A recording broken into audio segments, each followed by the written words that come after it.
안녕하세요. 국민대학교 정국민입니다. 2021년 새해 좋은 성과를 기원합니다. 이번 CS2021 재밌게 보셨는지요? 전시한 업체들은 좋은 성과가 있었으면 좋겠습니다. 애초에 자동차사 전시가 많이 줄면서 온라인이고 해서 흥미가 많이 떨어진 면이 좀 있었는데요. 온라인 전시다 보니까 여러 업체들이 다양한 비전을 제시하면서 많은 정보를 모을 수 있었던 점이 이번 CS2021의 큰 장점이었던 것 같습니다. 자율주행 측면에서도 재밌는 트렌드들이 많이 선보였고요. 전기차, 자율주행 서비스의 트렌드 진화와 더불어서 애플, 테슬라, 아마존의 그림자도 CS2021에서 만나볼 수 있었습니다. 먼저 관련된 동향들을 한번 좀 살펴보시고요. 아무래도 코로나19로 2020년에 다양한 일들이 있었는데요. 그런 시사점들을 먼저 좀 정리해보고 CS2021의 자율주행 전시로 넘어가도록 하겠습니다. 최근 주요 자동차사들은 모빌리티 100년 만에 패러다임 변화를 얘기하고 있습니다. 1913년에 포드에서 자동차 대량 생산이 시작됐고요. 자동차가 전 세계로 보급되면서 쭉 성장해 왔는데요. 이제 100년이 지난 지금은 포화된 상태가 되고 있고요. 이제 서비스의 시대로 접어들고 있습니다. 전 세계 보급된 자동차를 기반으로 다양한 서비스들이 성장해가는 이런 모습을 좀 볼 수 있는데요. 운전에서 이동으로 무게 중심이 옮겨가고요. 운전자 중심에서 승객 중심으로 옮겨가고요. 운전 공간은 생활 공간으로 바뀌게 됩니다. 이런 트렌드에 따라서 서비스, 전기차, 자율주행의 흐름이 빨라지고 있습니다. 작년 코로나19로 모빌리티 관련 업계는 너무 큰 어려움을 겪었는데요. 서비스 업체들도 이제 어려움을 겪었습니다. 감소하는 사람의 이동과 증가하는 배송을 주요 트렌드로 볼 수가 있는데요. 우버나 리프트, 그랩과 같은 모빌리티 서비스 업체들은 배송을 강화하면서 손해를 만회하기도 했습니다. 코로나19가 되면서 이제 공유 차량에 대한 고민들이 많아졌고요. 두 가지 포인트들이 있습니다. 관리 서비스 측면에서는 어떻게 실내를 깨끗하게 할 것인가 이런 측면이 하나가 있고요. 또 하나는 고장 진단을 어떻게 할 것인가 이런 부분이 있습니다. 다른 사람이 쓰던 차량을 내가 썼을 때 클리닝 문제 그리고 고장 진단의 문제 이런 부분들이 좀 있는데요. 우리나라의 벤텍스는 항균 탈취 항발효 스티커를 마카롱 택시에 공급해서 쓰고 있고요. 자외선 살균 기술 이런 부분도 좀 나오고 있습니다. 이번 CES에서도 살균 로봇이 다양하게 좀 등장을 했는데요. 고장 진단도 최근에 주요 트렌드가 되고 있습니다. LG전자는 가전, 사전 고장 진단 서비스인 PCC 서비스를 2021년에 발표를 했고요. 만도소카의 브레이크 고장 진단, KST 모빌리티, LG화학의 배터리 고장 진단, 일렉트리의 전기차 모터 고장 진단도 향후에 자율주행 진화하고 밀접하게 관련이 있습니다. 이번 CES에서도 관련된 전시들이 좀 있었고요. 최근 시장이 전기차 자율주행차 중심으로 급격하게 개편이 되고 있습니다. 2020년에는 라이다 업체 5개가 미국에서 상장을 진행하고 있고요. 루미나라 이노비즈가 이번에 CS2021에 참석을 했습니다.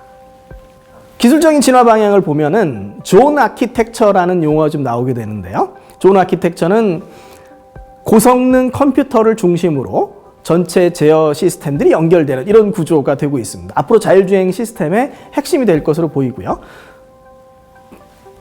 전기차 플랫폼이 많이 나오는데요. 그 전기차 플랫폼에 자율주행 기술을 붙여서 자율주행 플랫폼이 밑단에 있고요. 윗단에 실내 공간부를 얻는 이런 구조가 자율주행에서 주요 트렌드가 될 것으로 보고 있고요. 관련해서 존 아키텍처와 같은 전기전자 구조와 어댑티브 오토스와 같은 소프트웨어와 5G 연결이 주요 이슈가 되고 있습니다. 대표적인 사례로 폭스바겐 ID3와 테슬라 모델 S를 들 수가 있는데요. 폭스바겐 ID3는 최초로 어댑티브 오토사를 적용해서 상용을 했습니다. LG가 인포테인먼트 쪽을 맡았고요. 진화 방향을 보면 앞으로의 진화 방향을 예측을 해보면 존 아키텍처 그리고 하이퍼포먼스 컴퓨터 거기는 인공지능 기능이 들어가 있어야 되고요. 어댑티브 오토사, 오토모티브 이더넷, 소프트웨어 업데이트, 5G 커넥션을 앞으로의 진화 방향으로 볼 수가 있습니다. 테슬라의 전기전자 구조도 지금 자동차사들에게 많이 참고가 되고 있는데요. 일본 니케이에 따르면 모델 S에서 15개였던 ECU는 모델 3에서 4-5개 정도로 줄었다고 얘기를 하고 있고요. 여기에 테슬라의 FSD에서는 AI 프로세싱을 강조하고 있습니다. 이번 CES에서 이제 관련 트렌드를 우리가 좀 만나볼 수 있고요. 앞으로 AI 칩이 AI 트랜스포메이션의 핵심이 될 것으로 전망됩니다. 이런 존 아키텍처는 전기전자 구조를 바꾸면서 전선 길이를 매우 줄이게 될 것으로 보이는데요. 예를 들어 테슬라 모델 S의 3km였다면 모델 3는 그 절반으로 이제 줄였습니다. 모델 Y 관련 특허에서는 뭐 100m까지 줄일 수 있다. 이런 특허도 있었는데요. 실제 이제 양산된 차량은 모델 3 수준으로 생각이 되고요. 앞으로 전기전자 구조의 진화에 따라서 차량의 모습들이 많이 바뀔 것으로 이제 보고 있습니다. 이번 CES 2021에서는 언택트, 홈코노미, ESG가 메인 트렌드가 됐는데요. 이런 트렌드들이 모빌리티와도 또 밀접하게 관련이 있습니다. 특히 이제 자율주행과는 언택트가 밀접한 관련이 있고요. 홈코노미와는 이제 배송 로봇과 배송 서비스가 밀접한 관련이 있습니다. 전기차 흐름은 이제 ESG와 긴밀하게 연결이 되어 있습니다. 참여업체를 좀 살펴보겠습니다. 참여업체는 조금 줄었거든요. 하지만 이제 GM이나 벤츠 같은 업체들이 재미있는 전시를 이제 선보였고요. 이번 CES 2021에서는 이제 부품사들의 정보를 많이 얻어보는 것도 상당히 중요합니다. 보쉬라든가 컨티넨탈, 만도, ZF, 앱티브, 마그나, LG 등의 부품사의 트렌드들을 한번 살펴보는 것도 상당히 좀 중요한 부분이 되고요. 자율주행 센서, 상당히 많은 업체들이 이제 참여를 했는데요. 레이더나 라이다, 여러상 카메라에서 많은 시사점이 있었습니다. 4D 이미징 레이더에서는 컨티넨탈과 바야가 혁신상을 차지했고요. 우리나라의 스마트 레이더 시스템도 전시에 참여를 했습니다. 라이다 분야에서는 우리나라의 SOS랩이 유일하게 혁신상을 수상했습니다. 올해 좋은 실적을 좀 기대를 해보고요. 여러상 카메라에서는 이스라엘의 아다스카이가 혁신상을 수상했습니다. 자율주행 부품 및 소프트웨어에서도 많은 전시가 있었고요. 웨이모, 만도, 모빌테크, 서울로보틱스, 모라이 같은 업체들의 다양한 전시가 있었고요. 인포테인먼트, 소프트웨어, 서비스들도 상당히 강화가 됐습니다. 인포테인먼트에서 벤츠, BMW, GM, 삼성의 전시가 있었고요. 어댑티브 오토사에서는 일렉트로비트와 우리나라의 팝콘사의 전시가 있었습니다. LG는 웨브OS 오토를 기존 가전에서 쓰던 웨브OS를 자동차로 확산한 LG 웨브OS 오토를 전시를 했고요. 응용 서비스와 소프트웨어에서도 뭐 텍타일 모빌리티, ZF 같은 업체들의 많은 전시가 있었습니다. 먼저 CES는 매년 테크 트렌드 투 와치를 이제 발표를 하는데요. 올해 어떤 트렌드가 주가 될 거다 이런 부분입니다. 그래서 6개의 트렌드를 발표를 했는데 그중에 이제 모빌리티를 좀 보겠습니다. 모빌리티에서는 모빌리티 서비스, 자율주행차, 전기차와 더불어서 CV2X를 올해 트렌드로 제시를 했습니다. 재미있는 부분은 미국의 전기 트럭 확산 트렌드를 얘기를 했습니다. 테슬라의 사이버 트럭이나 GM의 험머 트럭과 같은 전기 트럭이 미국에서 많이 인기를 끌 거다 이렇게 얘기를 했고요. 관련 분야에서 우리나라에서는 만도나 SOS랩, 모트렉스 등이 차량 지능 및 교통 분야에서 혁신상을 수상했습니다. 로봇도 하나 또 중요한 트렌드가 되고 있습니다. 코로나19의 비대면 작업을 보조하면서 성장하고 있는데요. 살균 로봇이라든가 배송 로봇이라든가 배송 드론 등이 앞으로 많이 이제 쓰일 것으로 이제 전망이 됩니다. 우리나라에서는 이제 힐스 엔지니어링이라든가 대성이 이제 혁신상을 수상했고요. 스마트시티에서 이제 V2X나 네트워크 센서를 우리가 자율주행과 연관해서 좀 볼 필요가 있는데요. 작년에 이제 우리나라에서는 카네미컴이라는 라이더 업체가 신호등에서 보행자를 인식해서 경고를 알려주는 이런 서비스를 진행하기도 했습니다. 앞으로 이런 V2X와 더불어서 네트워크 센서는 스마트시티 인프라에 상당히 중요한 트렌드가 될 것 같고요. 자율주행차를 도와주면서 자율주행을 보조해 줄 것으로 생각이 됩니다. 주요 업체를 통해서 역시 GM의 전기차가 핵심 트렌드가 됐고요. GM의 전기차 플랫폼인 얼티엄은 60% 가격을 절감할 수 있다 이렇게 발표를 했습니다. 자율주행 측면에서는 이제 자율주행 기술인 슈퍼크루즈를 2023년까지 22대의 차량에 적용하겠다라고 발표를 했고요. 특히 GM이 이제 배송 사업 진출을 선언했습니다. 작년에 차량 공유 서비스인 메이븐을 코로나19로 접기도 했는데요. 배송 사업 진출을 이제 선언을 하면서 배송 사업을 키워갈 것으로 생각이 됩니다. 벤츠는 이제 MBUX 하이퍼 스크린을 발표를 했습니다. 벤츠는 이 CES 2018에서 MBUX를 발표한 적이 있는데요. 기존의 MBUX는 헤드 유닛과 디지털 클러스터를 합친 20인치 정도의 컴팩트 디자인이었고요. 그 안에 인공지능 음성 인식을 탑재한 이런 기기였는데요. 올해는 인공지능과 디스플레이에서 이제 많은 진화를 이뤘습니다. 특히 이제 디스플레이는 헤드 유닛과 디지털 클러스터뿐만이 아니라 보조석 디스플레이까지 확장돼서 56인치의 거대 디스플레이 기기를 만들었고요. 거기다 인공지능은 기존의 음성 인식에 더해서 사용자의 행동이나 패턴을 학습해서 사용자가 원하는 메뉴를 추천해주는 이런 기능도 이제 추가를 했습니다. 요 벤츠 MBUX 하이퍼스크린 이제 벤츠의 전략화도 좀 맞물려 있는데요. 기존에 EQC가 큰 성공을 거두지 못하면서 세단형인 EQS의 대형 스크린을 통해서 인공지능을 탑재한 대형 스크린으로 인기를 끌어보겠다 이런 전략으로 좀 볼 수가 있고요. 최근에 현대나 폭스바겐이나 벤츠 같은 업체들이 테슬라의 디스플레이보다 우리가 더 나아 이런 전략을 좀 가고 있는데 그런 연장선상에서 이번 전시를 해석해 볼 수 있습니다.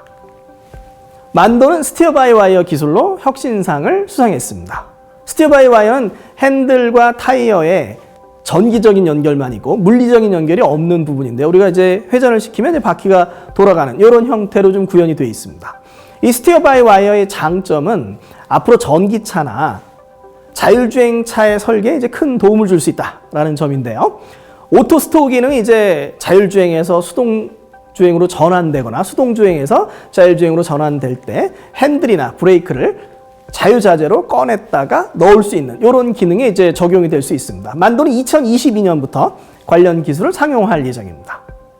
이번 CS2021에서 주목해 봐야 될 부품 업체는 ZF가 있습니다. 작년에 아마존이 죽수를 인수하고 죽수가 자율주행 셔틀을 만드는데요. 그 핵심 하드웨어를 이제 ZF에서 공급하게 됩니다. 그래서 ZF가 이번 CS2021에 대대적으로 전시를 한 것으로 좀 생각이 되고요. ZF는 이제 이베오라고 하는 라이다 업체를 인수했고요. 관련 센서나 협력 업체들과 자율주행 셔틀을 위한 모든 기술들을 다 갖추고 있습니다. 이번 전시에서는 이제 자율주행 셔틀도 전시를 했는데요. 지금까지 1,400만 명 이상의 승객이 탑승했다라고 발표를 했습니다. ZF의 전시에서는 이제 소프트웨어 부분도 이제 많이 강조가 되는데요. 존 아키텍처 위에 ZF 미들웨어라고 하는 소프트웨어 플랫폼도 있고요. ZF의 프리딕티브 메인티넌스는 차량을 고장 진단하는 이런 서비스로 볼 수 있습니다. 보쉬는 올해 ESG를 많이 강조를 했고요. 보쉬의 전시에서도 크로스 도메인 아키텍처 또는 존 아키텍처에 대한 미래 비전이 제시가 됐습니다. 미국의 배송업체인 베스트바이는 코로나19에 따른 위험을 얘기를 하면서 4년간 예정돼 있었던 모든 투자를 온라인에 쏟아부었다. 이렇게 좀 발표를 했습니다. 우리나라 입장에서도 온라인에 대한 부분으로 많이 참고가 좀 될 것 같고요. 구글 웨이모는 작년 3월에 발표한 5세대 자율주행 센서 시스템으로 차량 지능 및 교통 분야에서 최고 혁신상을 수상했습니다. 웨이모의 특징은 이제 라이다를 직접 생산한다는 점인데요. 기존의 라이다 가격을 10분의 1로 낮췄다고 그랬는데요. 이번에는 생산 공정의 변화로 거기에서 또 2분의 1로 낮췄다라고 발표를 했습니다. 기존 업체들보다 20분의 1로 줄일 수 있다. 이런 얘기가 좀 되고요. 레이더 측면에서 이제 4D 이미징 레이더 시스템을 추가를 했습니다. 기존의 레이더가 앞에 물체가 있다 없다만 볼 수 있다면 4D 이미징 레이더는 물체를 3D로 인식할 수 있는 레이더 시스템이거든요. 물론 해상도는 많이 낮은데 작년에 이제 웨이모가 자율주행 차량에 탑재를 했고요. 그 다음에 테슬라하고 이스라엘 RB가 4D 이미징 레이더에 협력한다는 기사가 있었습니다. 라이다 센서나 카메라 센서가 날씨 조건에 약하기 때문에 날씨에 강인한 레이더 센서는 앞으로 카메라, 라이다를 보완하거나 또는 경쟁하면서 많은 발전을 이룰 것으로 생각이 됩니다. 이제 CS2021에서의 자율주행 주요 동향을 5개의 키워드로 요약해 보도록 하겠습니다. 먼저 이제 다양한 기기로 확산되는 자율주행이 있고요. 자율운항, 선박, 플라잉카뿐만이 아니라 건설, 광산, 농업, 그리고 특수목적 차량들도 있고요. 자율주행 센서는 역시 라이다 센서의 진화와 레이더 센서의 진화를 우리가 살펴볼 수 있습니다. 자율주행 부품에서는 존 아키텍처와 같은 차세대 전기전자 구조와 스티어 바이 와이어 기술과 같은 다양한 자율주행 기술들이 선보였고요.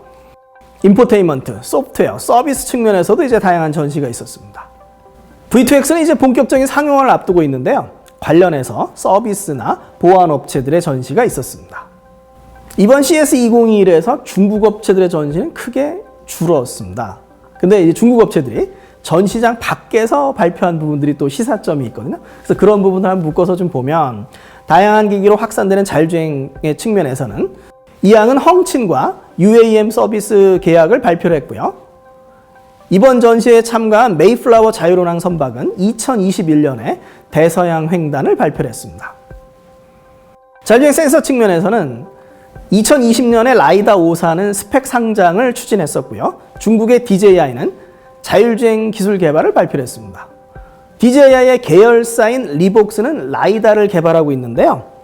중국의 샤오펑은 리복스 라이다를 가지고서 자율주행차를 만들겠다라고 작년 말에 발표하기도 했습니다. DJI는 그렇게 기존의 드론 기술과 라이다 기술을 합쳐서 자율주행 기술을 개발하겠다 이렇게 좀 발표를 했고요. 테슬라의 인캐빈 센서 FCC 허가 신청서 제출도 있었습니다.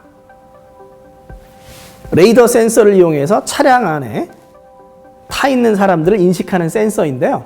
이 센서는 국내 업체가 개발을 했습니다. 이제 테스트를 다 마쳐서 허가 신청서를 이제 제출한 상황이고요. 앞으로 이제 그 국내 업체가 공급하게 될지도 모르지만 개발한 업체한테 이제 큰 도움이 될 것으로 생각이 됩니다. 1월 초에는 산업용 센서 업체인 텔레다인이 열화상 카메라 업체인 플리어를 인수했습니다. 플리어는 열화상 카메라를 만들면서 자율주행 관련 센서도 만들고 있는데요. 코로나19로 열화상 카메라 업체의 몸값이 높아졌고요. 무려 80억 불의 인수를 했습니다. 앞으로 이제 자율주행에서도 열화상 카메라가 적용될 수 있을 것으로 보이고요. 아마존의 죽수는 플리어랑 협력해서 자율주행 셔틀에 열화상 카메라를 적용하겠다고 발표하기도 했습니다. 자율주행 부품 쪽에서는 이제 폭스바겐 ID3, ID4, 그 다음에 테슬라의 모델 3와 모델 Y를 한번 비교해 보시면 좋을 것 같고요. 인포테인먼트 소프트웨어 쪽에서는 이제 어댑티브 오토사가 본격적으로 상용화되는 트렌드를 한번 살펴볼 필요가 있을 것 같습니다. V2X와 관련해서는 작년 7월에 3GPP에서 릴리즈 16 표준을 제정을 했습니다. 릴리즈 16 표준은 초고속, 초저지연, 초연결을 지원하는 5G 표준이고요. 그 안에는 5G NR-V2X라고 하는 새로운 V2X 표준이 이제 들어가 있습니다. 먼저 다양한 기기로 확산되는 자율주행 트렌드를 좀 보겠습니다. IBM의 메이플라워 자율운항 선박이 있었고요. GM의 플라잉카는 수직 이착륙이 가능한 컨셉을 보여주기도 했습니다. 농업에서 쓰이는 자율주행 농업 로봇인 존디어의 X 시리즈도 재미있는데요. 여러 대의 차량들이, 여러 대의 로봇들이 서로 협력하면서 수확 효율을 높여주는 이런 모습을 볼 수 있습니다. 건설이나 광산 장비를 만들던 캐터필러도 의미 있는 전시를 선보였는데요. 캐터필러의 발표에 따르면 코로나19로 원격 작업에 대한 수요가 높아지면서 자율주행 트럭이 많이 보급됐다고 합니다. 캐터필러는 현재 운행되고 있는 자율주행 트럭이 하루 이동 거리가 지구 2바퀴 반이라고 하는데요. 앞으로 이제 비대면이 더 확산되면 이와 같은 자율주행 기술들이 다양한 산업으로 확산될 것으로 보입니다. 이키는 순찰형 로봇을 선보였는데요. 앞으로 자율주행 특수목적 차량도 다양하게 쓰일 것으로 보입니다. 자율주행 청소차, 자율주행 순찰차, 자율주행 소방차 등 특수목적 차량은 사람이 탈 수도 있고 안 탈 수도 있고 그런 상황에서 도시 내의 여러 작업을 보조하면서 사용자들에게 많은 편리함을 줄 것으로 생각됩니다. 살균 로봇도 이번 CS2021의 중요 트렌드가 되는데요. 건물 안이나 실내를 자율주행하면서 살균하게 됩니다. LG의 클로이 로봇도 있었고요. 우리나라의 힐스 엔지니어링은 코로봇으로 혁신상을 수상하기도 했습니다. 가정용 로봇도 이제 주요 트렌드인데요. 현재 이제 스마트홈에서는 이동성을 가진 기기가 전기 청소기밖에 없습니다. 삼성의 젯봇은 여기에 인공지능을 추가해서 사물을 인식하고 서비스를 보조할 수 있는 기기를 내놨고요. 삼성과 LG는 스마트홈에서의 다양한 미래 로봇의 비전을 제시했습니다. 배송 로봇도 이제 주요 트렌드가 되고요. 스타쉽이라든가 윙이라든가 GS 칼텍스, 버라이존에서 배송 로봇, 배송 드론으로 배송을 하는 이런 서비스 컨셉을 다양하게 제시를 했습니다. 네, 많은 분들이 관심을 가진 이제 자율주행 센서 분야인데요. 올해 전시에서는 4D 이미징 레이더가 주요 트렌드가 되고 있습니다. 웨이모의 5세대 자율주행차에도 탑재되어 있고요. 컨티넨탈과 바이아는 혁신상을 수상하기도 했습니다. 테슬라와 협력하고 있는 RB에서도 전시가 있었고요. 우리나라에서는 스마트 레이더 시스템이 관련 제품을 전시했습니다. 우리나라의 스마트 레이더 시스템은 2019년 시장조사기관 요래 보고서에서 4D 이미징 레이더에서 최고 기술을 가지고 있다. 이렇게 언급되기도 했습니다. LG와 협력하고 있는 마그나에서도 전에 전시했던 이제 4D 이미징 레이더를 다시 전시를 했고요. NXP에서는 이제 4D 이미징 레이더를 위한 칩셋 솔루션을 전시를 했습니다. 앞으로 4D 이미징 레이더는 카메라나 라이다를 보완하면서 다양하게 쓰일 수 있을 것으로 생각이 됩니다. 라이다 센서는 자동차사, 부품사와 본격적인 상용화를 준비를 하고 있는데요. 우리나라의 SOS랩은 라이다 분야에서 유일하게 혁신상을 수상했습니다.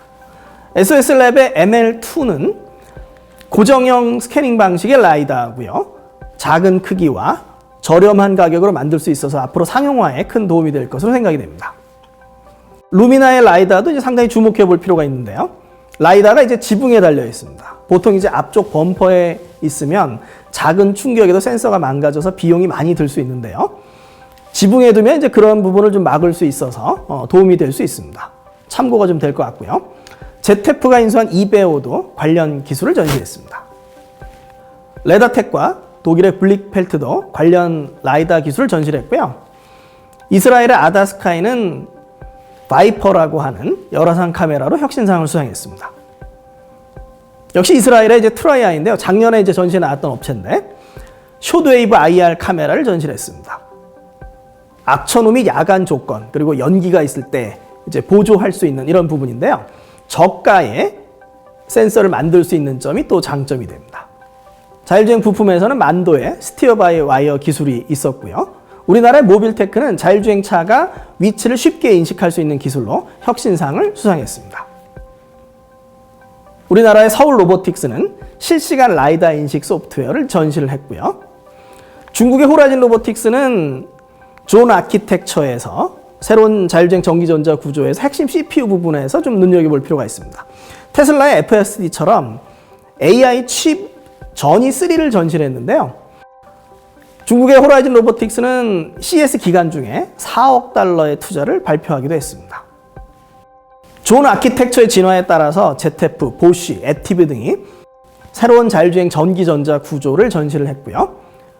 자율주행 전기전자 구조의 핵심 소프트웨어인 어댑티브 오토사에서는 우리나라의 팝콘사와 독일의 일렉트로비트가 관련 기술을 전시했습니다.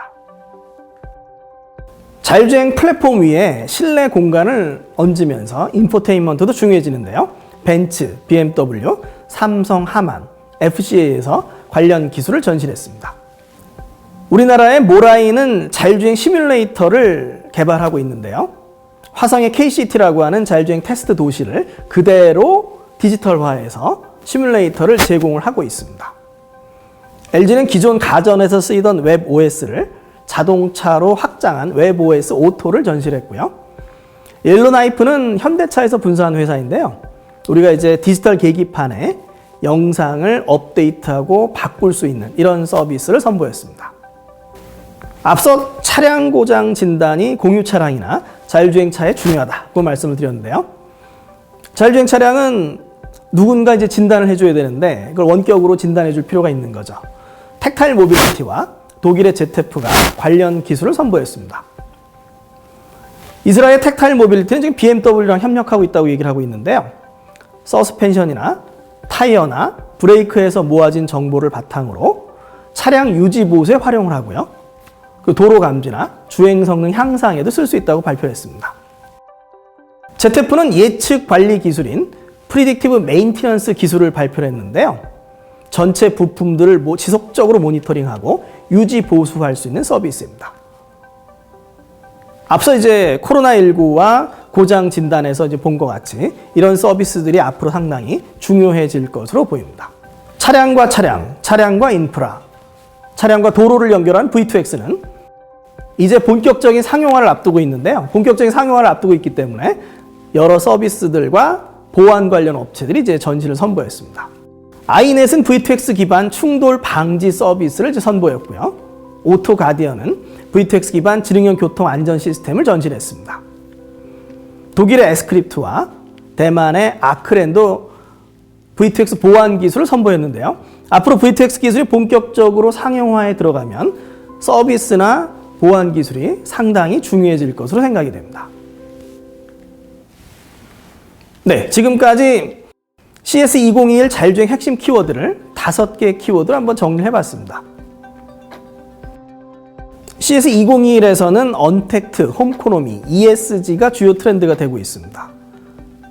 비대면 환경을 의미하는 언택트, 스마트홈이 하나의 경제화되는 홈코노미, 환경, 사회, 지배 구조에 대한 기업의 책임을 강조하는 ESG 트렌드가 상당히 강조되고 있는데요. 이런 트렌드들이 모빌리티와 긴밀하게 연결이 되어 있습니다. CS2021의 자율주행 핵심 키워드로는 자율주행이 자율운행 선박이라든가 플라잉카라든가 농업, 건설, 광산, 특수목적 차량으로 확산되는 트렌드가 하나 있고요. 레이더나 라이다 같은 자율주행 센서가 크게 진화를 했습니다.